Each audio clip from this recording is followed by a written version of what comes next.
There, see, it didn't take you long, did it? He said he would do that right away, so. Mayor Rector, if you'll lead us in the pledge, please.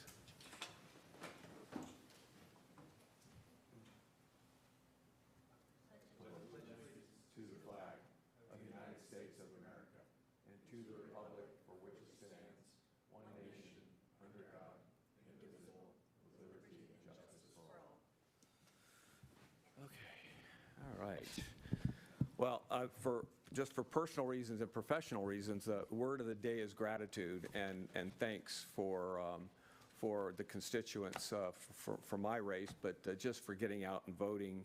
We had one result last night that I think there was a 1 vote difference or 2 vote difference. So the adage that every vote matters couldn't be more true. So, and also just the gratitude for the staff over there and the work that you all do to make sure that our county keeps being attractive to a lot of folks around the world. So thank you for what you do.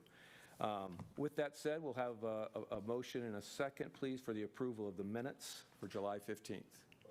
Motion Second. by Commissioner Hubbard and second by Mayor Gaddis. All in favor say aye. Aye. Any opposed? Motion carries unanimously. Do we have any public comments? No public comments. All right. No public comments over there? All right.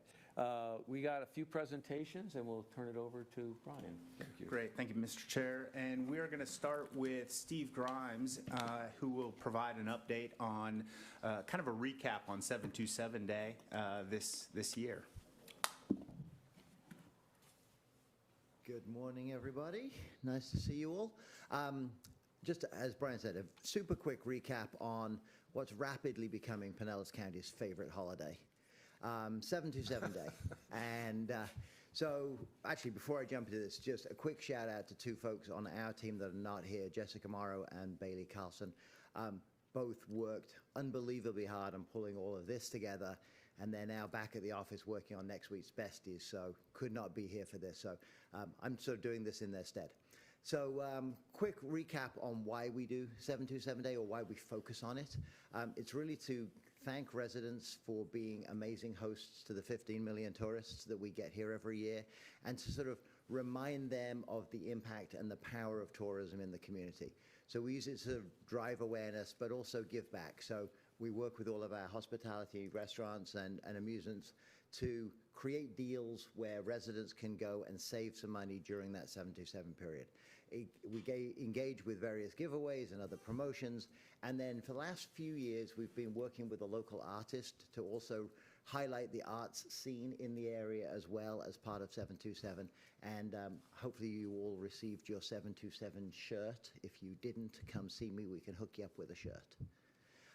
So this year, as has happened each year, it's been bigger and better than the previous year. So we had 170 different deals available for people. More than 10,000 people signed up for our mobile passport. 3,500 of those checked in and redeemed coupons. We gave away 800 shirts and a couple hundred prints. All sorts of different deals, whether it was a 727 cocktail or a 727 deal on Starship there. From an activation point of view, 725, with 727 landing on a Monday, we decided to make the whole weekend a 727 celebration. So we kicked it off at the Rays game, where we had given away tickets to the game for people who attended the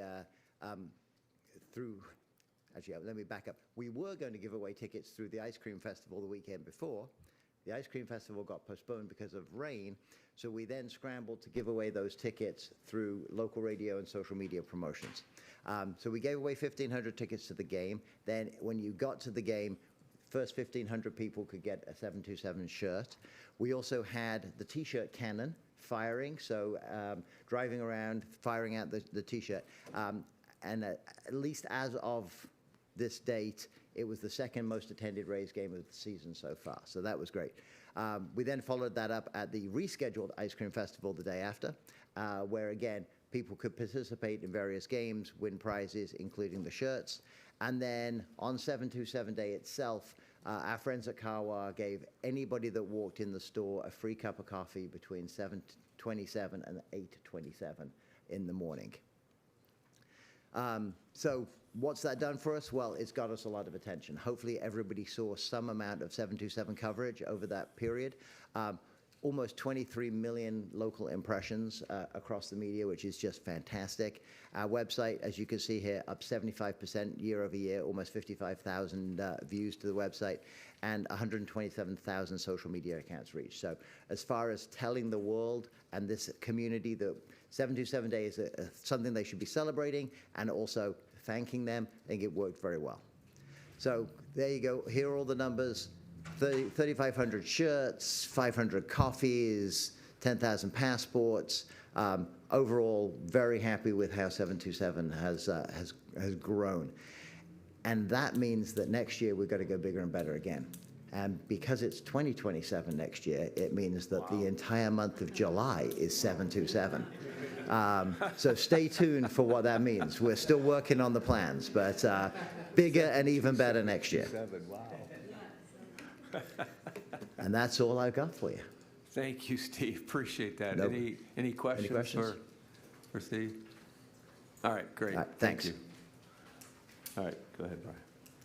All right, next up, Kylie Diaz will come up, and she's going to present an overview of some of the meaningful travel initiatives that she's been spearheading. And this will continue to build out, but we're off to a great start, and we wanted to highlight some of those as soon as the screen comes. There we go. Take it away, Kylie. Good morning. I'm Kylie Diaz, Vice President of Community Engagement with Visit St. Pete Clearwater. I'm excited to be here with you to talk about meaningful travel today, and I'm going to attempt to explain it. So have any of you ever been on a vacation where you were able to immerse yourself in the culture, the history, maybe it was the people or the sense of place or the environment that really just left an impression on you? This is what meaningful travel is. And so let me just forward this.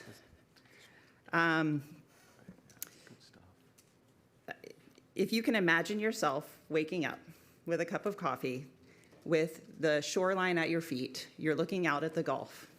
And then after breakfast, you're able to tour historic ruins. And then after lunch, you can jump in a kayak and go look at marine life. This is an experience that you can have right here. And it's at St. Pete Clearwater at historic Fort DeSoto if you're camping there. I know all of you aren't campers, but it's a great experience. So we have partnered with Tourism Cares, which is a nonprofit organization, and they're dedicated to advancing meaningful travel initiatives throughout the tourism industry. The great thing about Tourism Cares is they actually vet all of the experiences. So if you apply to be a meaningful travel experience, you actually are vetted through this, and you have to meet very specific criteria to be approved. And so here's what we know. 56.1% of travelers either find it appealing or very appealing to participate in immersive, hands-on experiences that connect you with your destination's culture, history, or environment. It's a top travel trend for 2026. This is from Future Partners, the State of the American Traveler report. We wanted this to be authentic, so how did we approach this? Of course, we had to involve our partners. So we convened our partners, including city council, city attractions, arts and culture, nonprofits, students, and environmental organizations. And we brought everybody to the table. We knew we had partners that were doing really great work. They were all sort of running parallel. So we said, let's bring everyone together, get them to the table, and brainstorm and find out what meaningful travel means to them. And so what came out of this is actually the Meaningful Travel website and map. So if you go to our website, we actually have this map that you see here to the left listed, and we are up to about 20 experiences. This map can be viewed in 131 countries.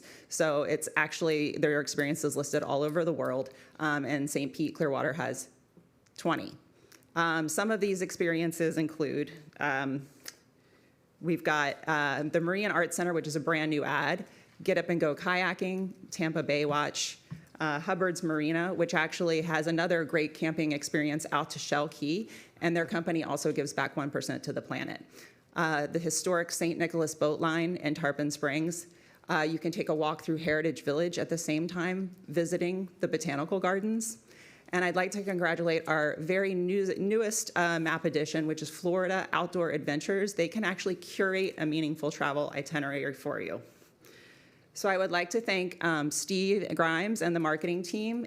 They were able to hire Sarah Finney, and Sarah Finney has gone out into the destination to kind of bring together the idea of these meaningful travel experiences.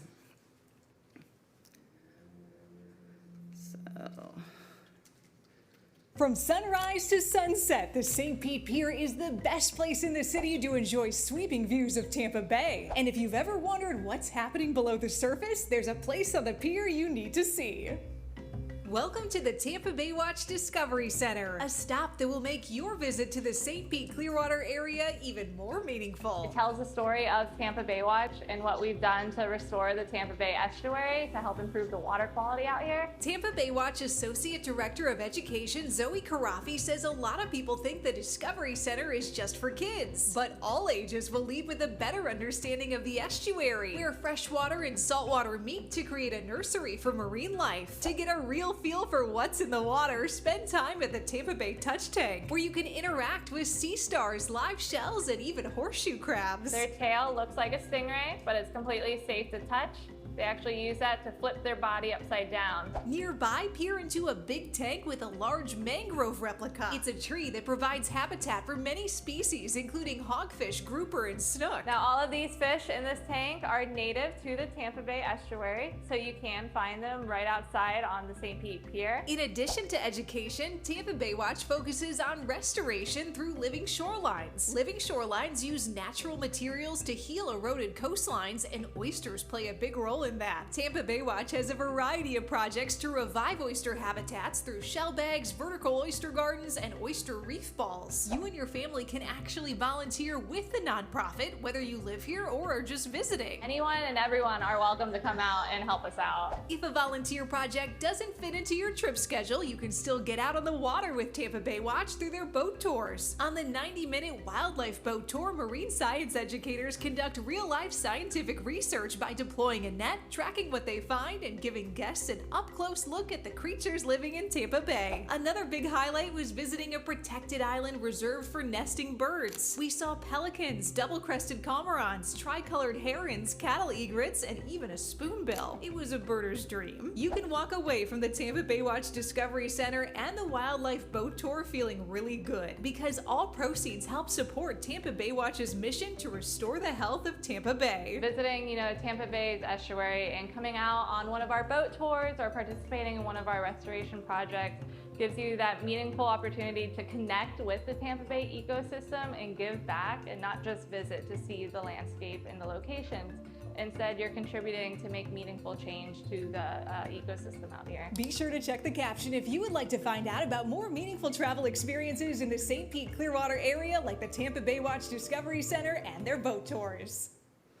So this was just the beginning of the series, and one of the great things about Tampa Baywatch is you can actually volunteer with them doing oyster restoration. So if you're a visitor to our area, you can actually go on their website, find a day to do oyster restoration, and go out on the bay and work towards that. So it's, and you could also come here and volunteer with Keep Pinellas Beautiful doing a beach cleanup. So these are the types of experiences that we really want our travelers to experience and enjoy. We did have another video there, which was on Heritage Village and Botanical Gardens, but it's not working. And then Sarah also was on Great Day Live for a back to school special, and she talked a lot about the meaningful travel, and she has just been having a ton of fun going around the destination doing these stories. Just this morning, we got back the Dunedin Fine Arts Center, where we highlighted some of their experiences that you might not know about that are actually located upstairs, where you can do art projects, or you can actually learn cooking classes, like Italian cooking classes through their chef. And again, as a visitor, you can come here, look it up, and go take these classes. So just a way to experience in our destination that might not be the norm and that people love. So it's just a way to turn coastal tourism into a force for good. Does anyone have questions? Any questions for Kylie? All right, well, Very thank good. you. Thanks. That was awesome. Thank you, Kylie. And next up, we've got Eddie Kirch to come up and give a destination metrics update for the month of June.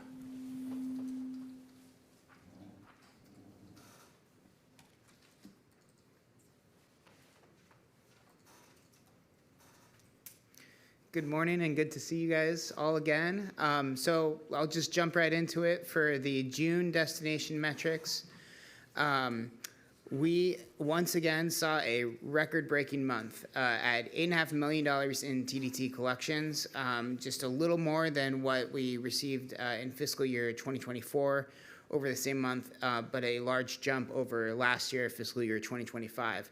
So we really saw some summer travel start and really continue through a very positive spring season for us. In fact, looking at our fiscal year TDT to start, we're, with the month of June, almost at $80 million in collections for this fiscal year. That is above the previous two fiscal years. And you can really see from the past 3 months, the orange bar being fiscal year 2026, orange line, June, May, April, all tremendous months in terms of performance and greatly above last year and solidly above the year before as well. So kind of looking into our performance in the different areas of Pinellas County, again, vacation rental performance has really been a highlight this year and continues to be, especially over last year. But Clearwater Beach, St. Petersburg, someone made a little bit of a typo in the Dunedin. That is a positive change from fiscal year 2024 as well. So, Dunedin, Palm Harbor, there's several areas of our community that have been positive over the past 2 years, and several more that have seen a much improved growth from fiscal year 2025, which is also something to celebrate. Looking at some of the individual metrics of this month, we had just over 3 million recorded visitors using Placer that spent at least 90 minutes in our destination. That's a 6% growth over last year. It is shy of fiscal year 2024 by a little more than 3%. But the hotel occupancy is an improvement from the previous 2 years at 3% last year, 1.5% the year before. Hotel ADR is performing very steady to where it's been the past couple of years. Small increases, but essentially not too much there.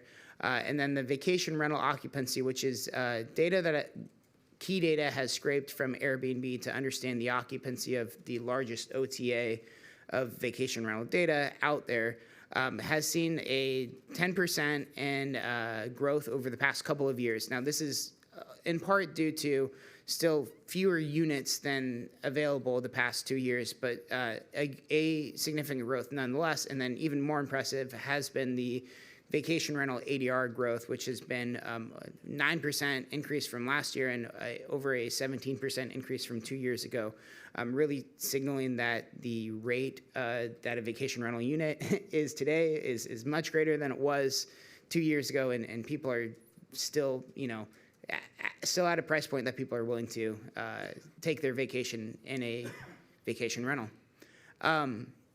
Looking at sort of the origin destination from the past couple of years, and we're using GeoMobile location data for this as well. You can see kind of where things are at. We are above in Orlando from the previous couple of years, but kind of in between in some of these other key markets for us, particularly out of state. Now, the stress and the cost of flight should be a notable factor there. But we are still seeing, as previously shown, over 3 million visitors through the area. But there are some key differences in where those visitors are coming from this June compared to where they were coming from 2 Junes ago. Looking ahead at the next 6 months, we think that there's going to be some positive momentum when we get the July TDT report as well. We've seen strong indicators as the hotel guest sample nights show over the past couple of years in July as well as August, and then very competitive in September through December. And then on the vacation rental sample pacing as well, we see a strong July, strong August, and then a continued strong fall relative to the past couple of years from that market as well. I know I've been brief, but I'm happy to answer any questions for you guys. Any questions for Eddie? Oh, everybody's getting off easy today. Okay, all right, thank you. All right.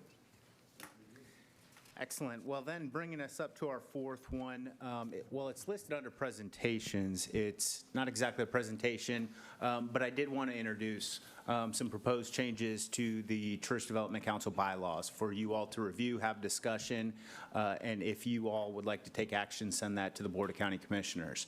Over the last couple months, a number of board members have approached me and asked, hey, we've got 2 members that are coming up on term limits, and they've been on the board for a long time. They have historical perspective, knowledge. We're going to be getting at the same time potentially a number of new members to the board that likely have never served on the Tourist Development Council. And so were term limits a thing that we needed to kind of revisit? And so working with Amanda in the county attorney's office, we put together some language that would really do 2 things. Allow non-elected members of the board, so the industry folks, if they reach their term limits, which again is 3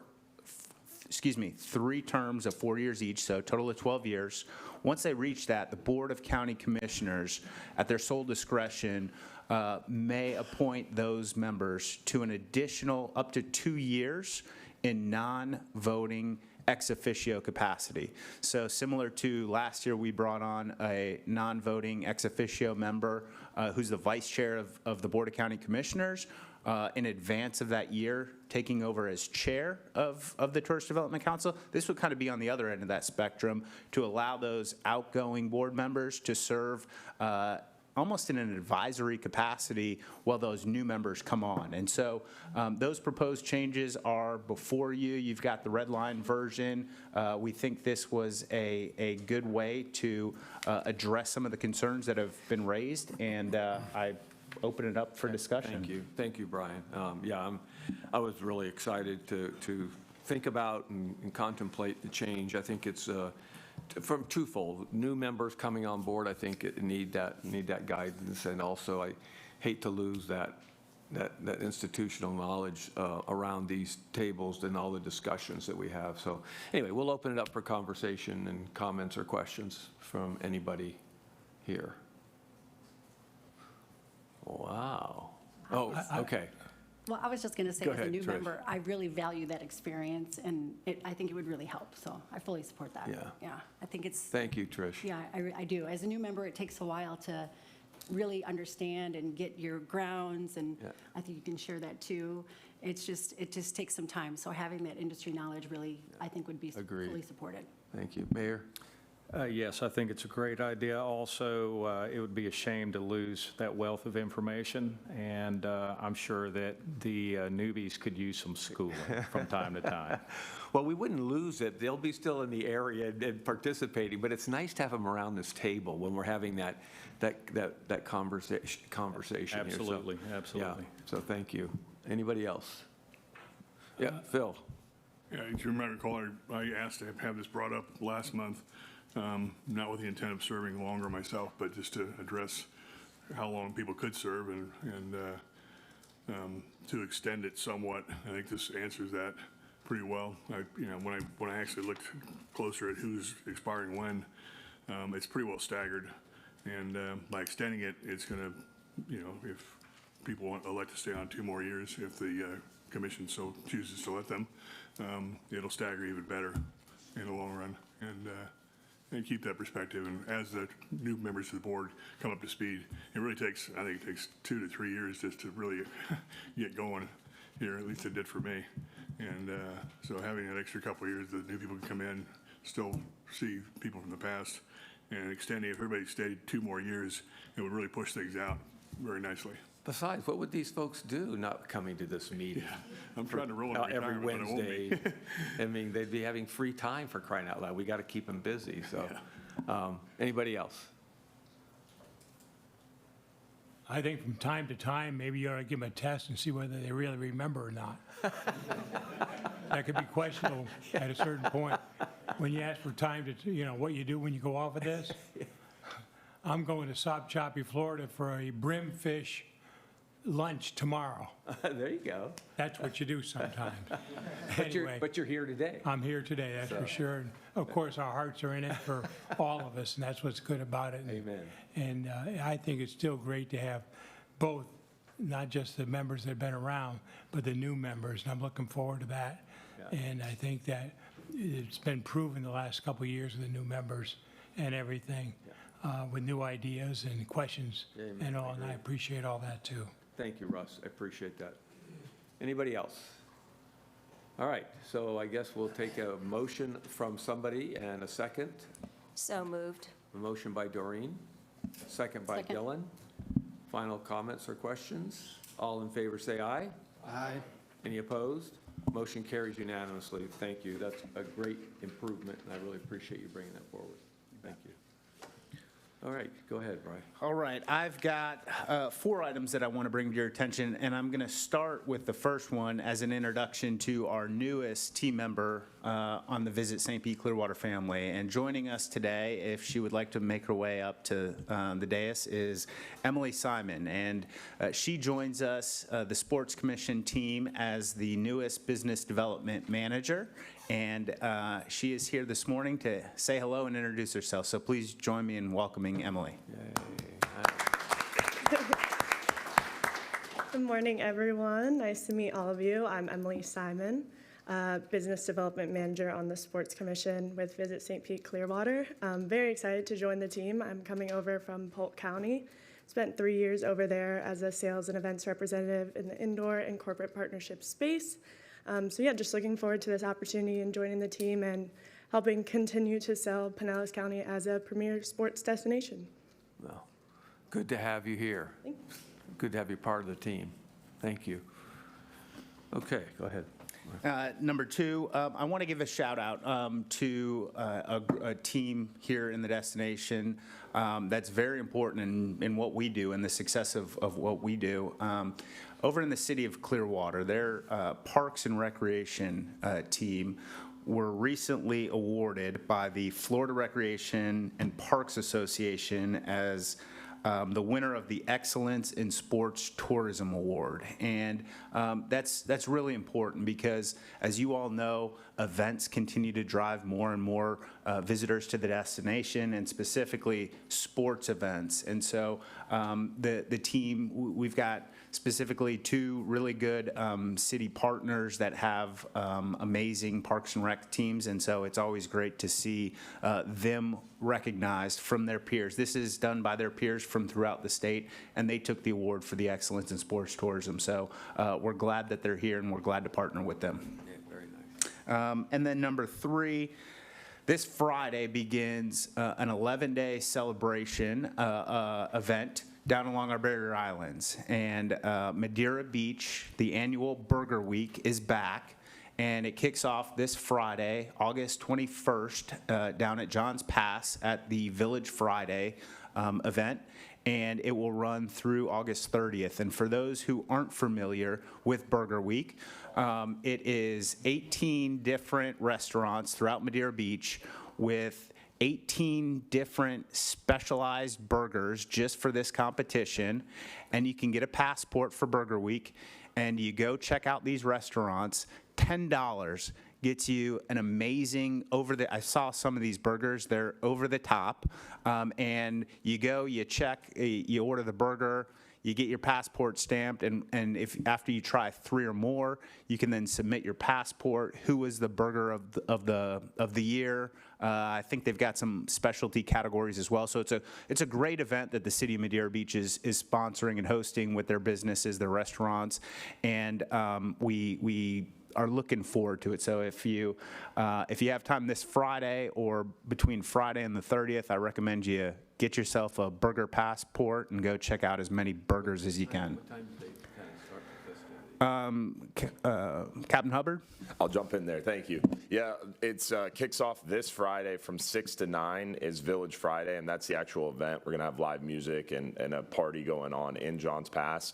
And the Pinellas podcast guy, Mark, will actually be there doing a live podcast promoting that. And then also we're using it to also kind of jumpstart promotions for Seafood Festival, which is coming up in October, the weekend before Halloween. And the cool part about this is, again, it is only $10 for these specialized burgers. And you mentioned 18 restaurants. Madeira Beach isn't very big, so 18 restaurants is pretty much almost every restaurant is participating. So you can get your passport at one of the chamber offices, the city hall, or one of the participating restaurants. And they're giving away crazy prizes to participants as well to try to incentivize people to go around to all the different restaurants.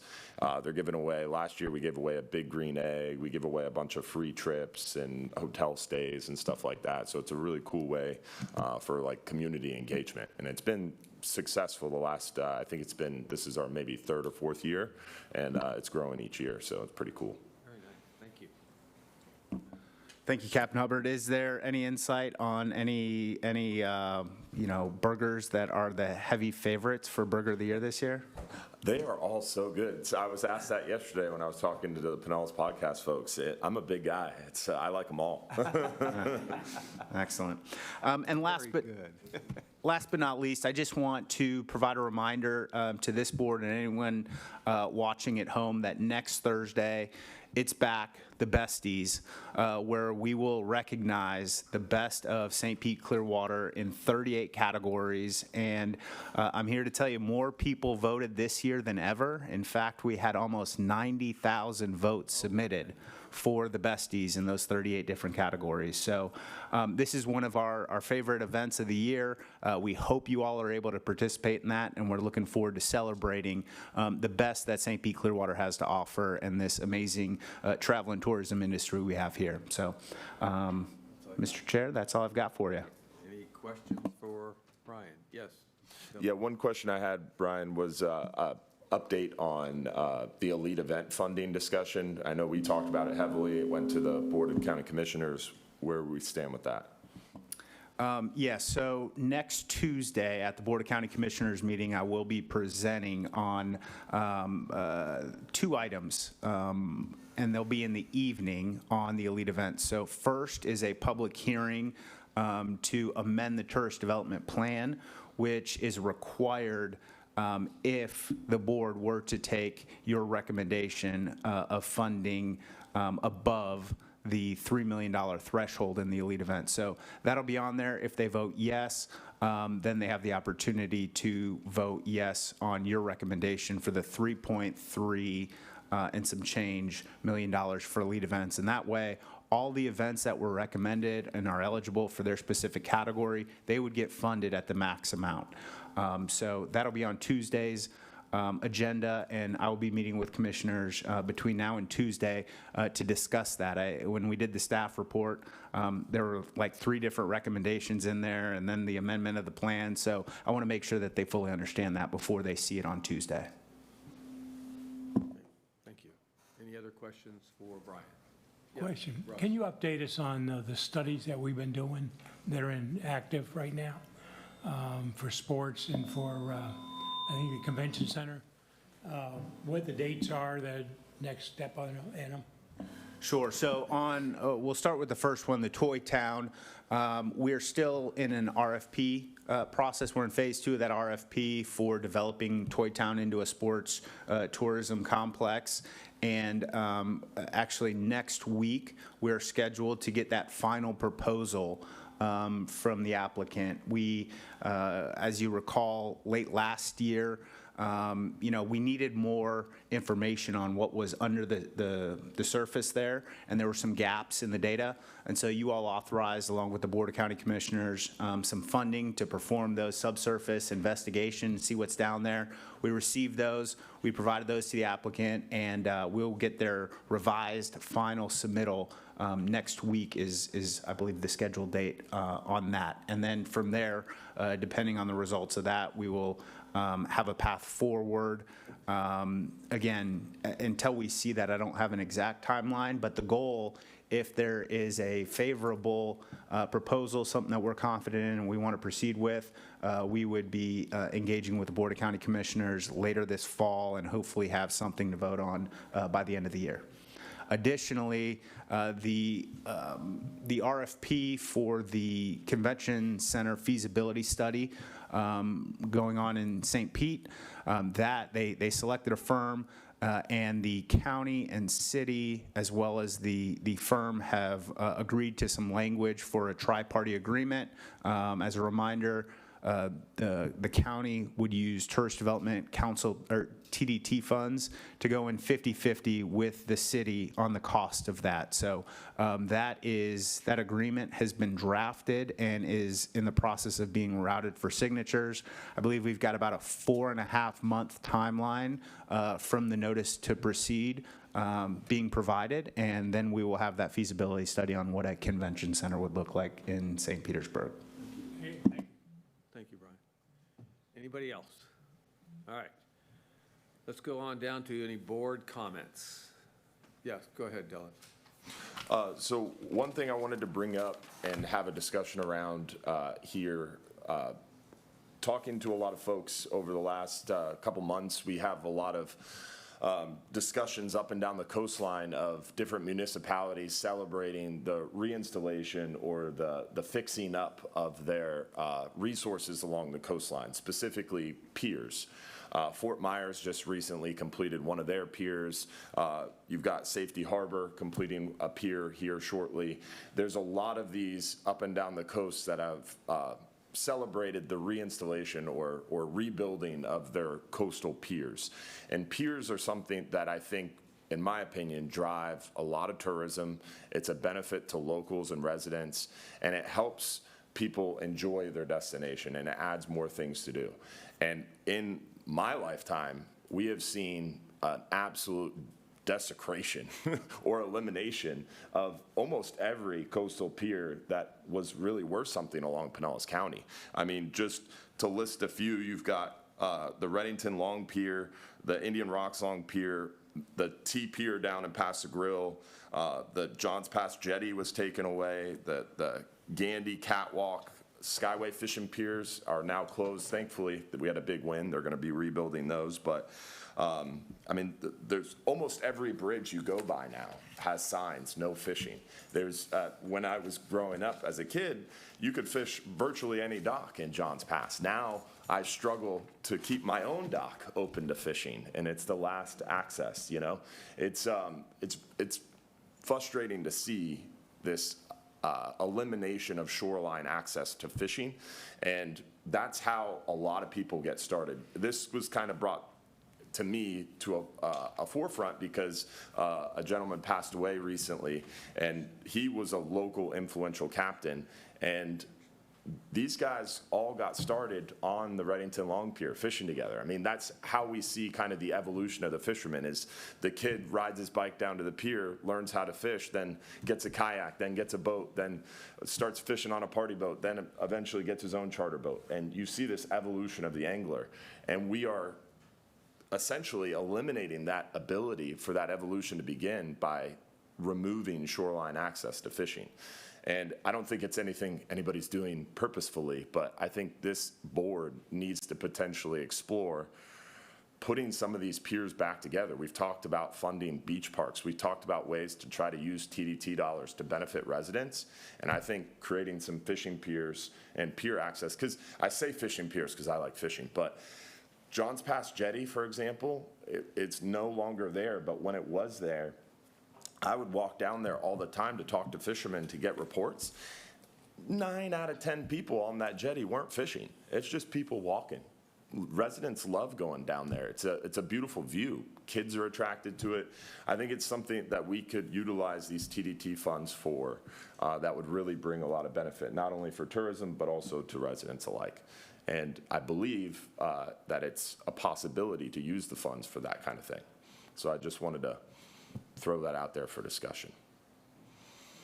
Okay, well, I mean, obviously piers have been incredibly wonderful to the area, so Any thoughts, any comments? Yeah, Doreen? Question, Dylan. How do you differentiate between the privately owned properties, as in Indian Rocks, I believe, was private, and the Reddington Longshore area is private? How do you look at that in terms of, you've mentioned Fort Myers, that was obviously municipal, or our village, Johns Pass Jetty, municipal. So how do you I mean, that? in my opinion, either or would be fine with me, just getting some of these piers back in and allowing potentially, a lot of bridges used to have catwalks, the Gandy catwalk, the old Johns Pass catwalk. So there's specific structures built for folks to walk on or fish from adjacent to these DOT and municipality easements. But I think private or public, or what I always, Johns Pass, for example. A lot of people talk about the cost of building a longer jetty or building a pier or something like that. To me, it's almost a silly argument because, yes, it might cost a lot of money to begin with, but these structures last a while, unless, God forbid, we have a really serious hurricane. These structures last a while, and you slap an RFP on there and let a private company manage it and put a fishing license on that thing. You can, for example, at the Skyway Fishing Pier, they charge, I think it's $8 a person to go out there and fish. And you can charge because you're covered under their license, the pier is licensed. And people pay it all the time. And a lot of like Pier 60, I believe how it's set up is you go out to a certain point for free, but if you want to go to this certain area to fish, you have to pay. And that money would ultimately fund over the lifetime of these structures. In my opinion, you're only net gaining. And to answer the question, would it be public or private, I think there's a lot of different opportunities to structure the funding to get us started and then potentially pay that funding back.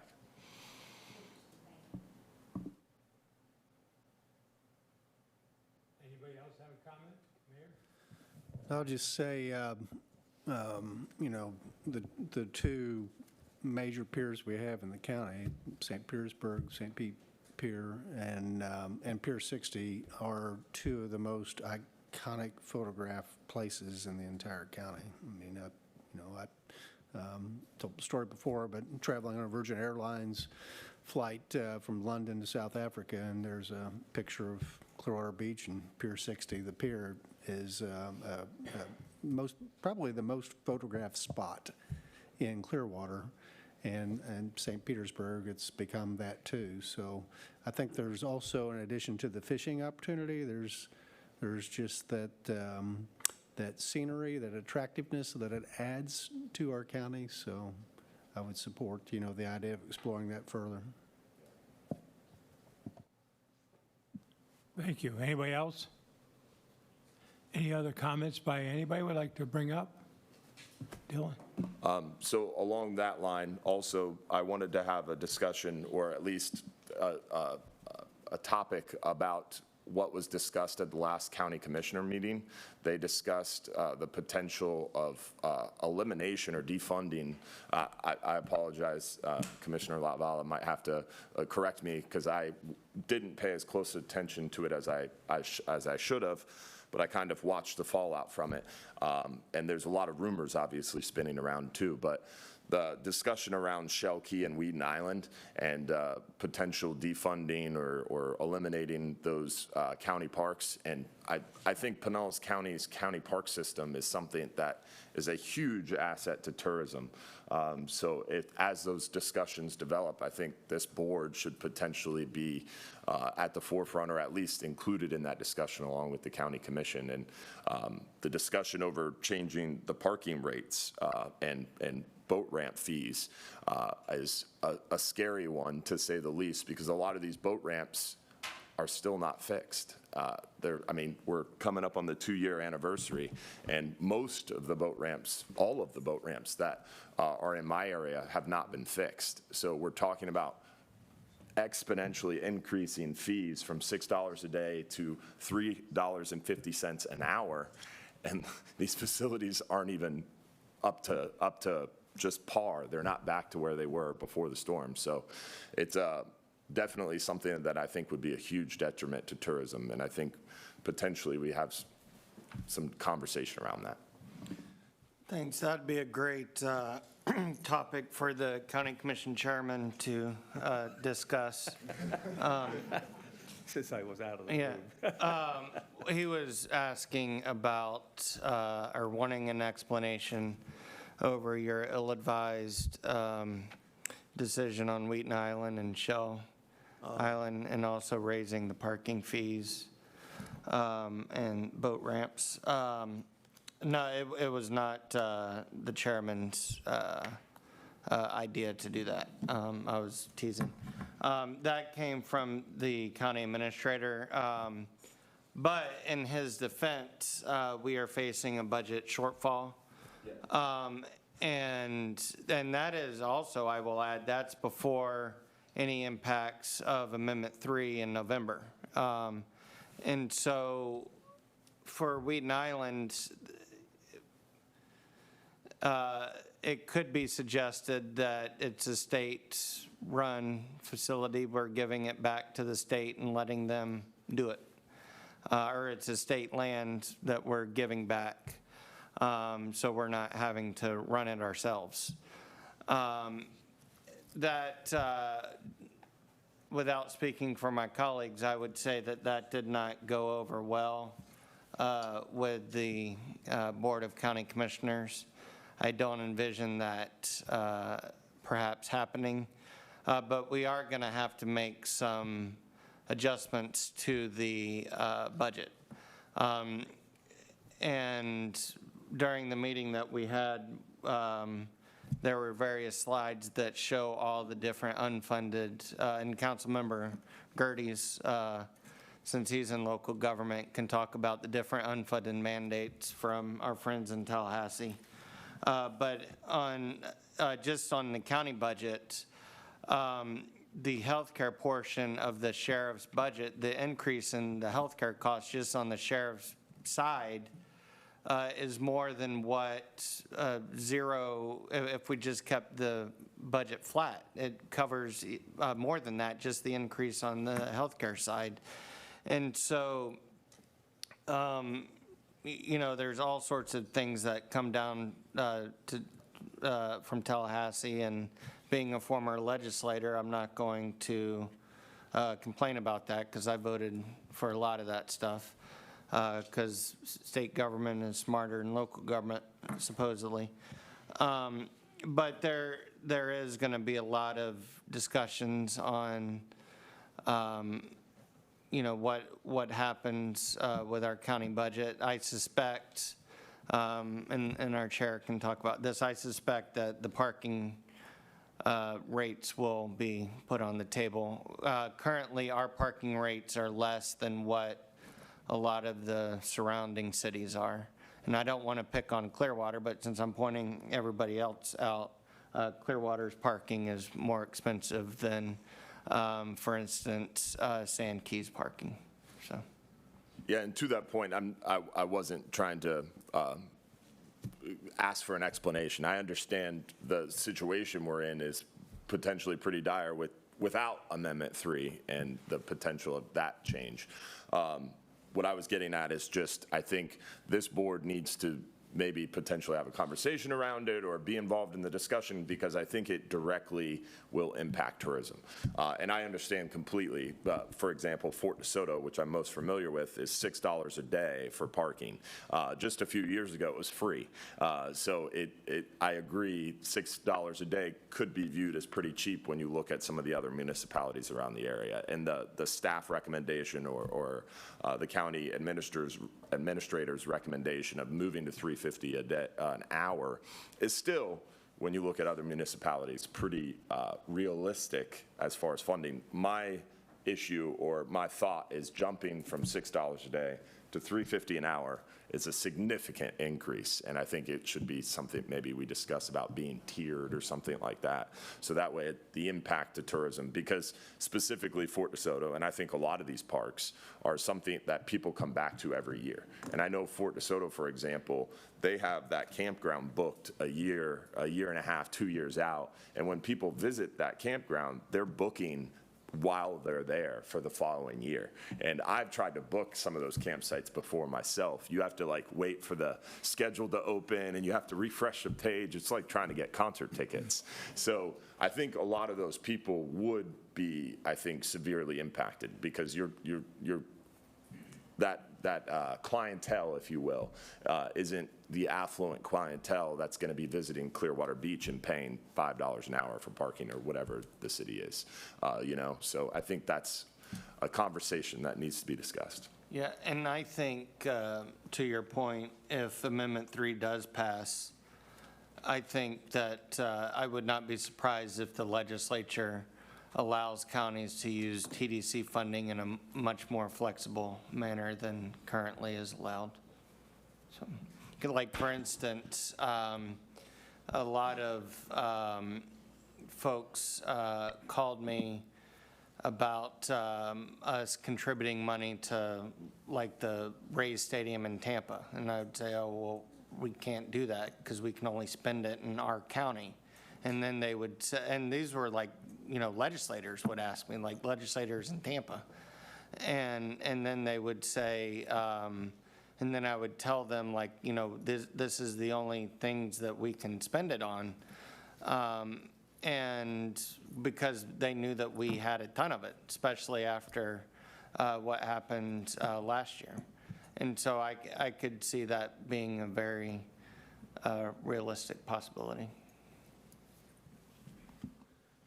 Yeah, and I would just add that, you know, the idea, the thought that he just talked about is us making sure that we have a really good handle on our 60-40 split and what we want to do with our funds. And of course, we had that conversation about the reserve account and the marketing side. And so we just have to be careful as we move forward and in this kind of era that we're in, which is trying to be very, you know, cognizant of the spending and what's going on. In that same meeting, for instance, we had the firefighters come forward and their individual budgets will, from next November, would be affected somewhere in the 30 to 50% range, depending on the city, depending on the fire. And then our funding that funds some of the seats in those fire trucks will be funded or affected dramatically. So they were expressing their concerns. So if you go through that, there are people that really care about how our parks look and how our roads look, and we're starting to get calls on what we just started to make some improvements to our overall road system, and now, gosh, we may have to let go of those 3 little millages that we have for improving our roads. So I think we're going to get a lot of pressure because nothing is incremental in Tallahassee. It's, you know, rip the Band-Aid off. So your point about incremental on parking makes a lot of sense to me, that we step into it a little bit. And we'll have those kind of conversations, especially for next year. There is a thought that we're on dress rehearsal now for folks that say, hey, we haven't been able to trust you. So what's it going to take to have a full rollback here at the Pinellas County? That's another $10 million out of our budget that we'd have to do. So there is conversation that says, hey, if we can do a full rollback this year to tell our residents, of course, that's just one out of, 67 counties. But at least somebody's stepping up and saying, we hear that you want smaller, less government, and here's what we're going to try to do this year. So let us do it in an incremental fashion. To me, that's what makes the most sense. But bringing it back to us, I think it's great to have the conversation so we make sure that we're solid in how we feel about things, whether we prevail or not at certain, you know, at certain decision points. But so anyway, enough of that. Any other comments, questions? I think, if I may, thinking back, we've been through this many times over the years with the economy and everything. And I think that one of the big things that we have to be is this tax is on hotels. And I think the hotel industry, locally and statewide, this year, this next couple of years, is going to be very much in a push-pull on whether to defend or whether to reject or whatever it is, and to say that this tax is on us and that and that this county here, we're very fortunate, the Board of County Commission has worked well with the hotel industry on this. We have a good reserve, we have good working relationship on it, and I think we need to establish that we want to be involved, just like Dylan just asked. And I think that's the key to it. Which way, we're not sure either. And we know you have the guidance to help figure out as this vote goes forward on Amendment 3. But we want to be involved as an industry, I think is the key to this. I think we showed it a little bit with the money we just set aside for parks improvement. And where that goes, well, this is where we're going to have to look at some other pieces. What are the different factors of tourism for different levels of tourism, and say, how do we affect it, and what can we do to step up from our revenue source here to say we could use some of this funds this way instead of that way.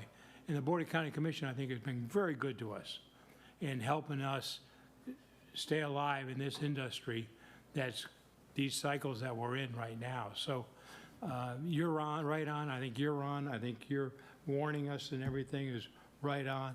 And I think that we got to look right down the end there and say, hey, we need to make sure we're really paying attention as an industry right now. And I know that Brian keeps us in mind very much so for both the political side, the government side, and the industry side. So we got to work forward, going forward this next year, I think, more than ever. Yeah, certainly a lot of work, and just so that, you know, we're clear here. We have our responsibilities around this room, and we all go back and have different responsibilities, obviously. So, but I think it's great to have these kind of conversations, and so I think we should probably look at it each month going forward, because certainly that's not.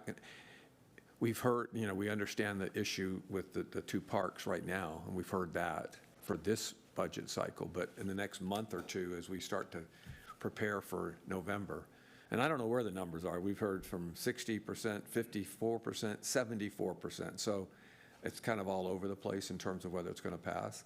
But the message is the same. I mean, smaller government's what we want. It's just how we get there.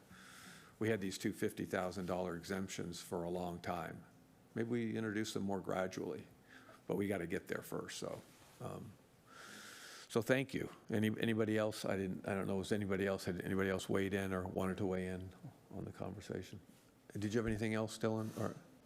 I apologize. One last thing. Yep. Just I don't know if everybody caught it, but the Federal Transit Authority did just announce that they are giving a huge grant to Pinellas County's PSTA to build more passenger ferries for the Cross Bay Ferry service. So really big win for Pinellas County and tourism as a whole, that even more funding and direct impact from the Federal Transit Authority to PSTA. Yeah, it's always good getting the grants. I just always make sure that we can take care of them after the grants are over. Yes. And who's going to do that? And that's been the big thing that we've wrestled with the Cross Bay Ferry. Mm-hmm. Who owns it? Who operates it? How much funding is there coming from public sector and that kind of thing. So, but yeah, it's encouraging news. So, okay, thank you, Dylan. Appreciate your thoughtful comments today. Anything else from any of the members? Well, with that said, it's not even 10 o'clock and we are done, and you've got some free time. You can go ahead and get down there early for your lunch tomorrow. We are adjourned.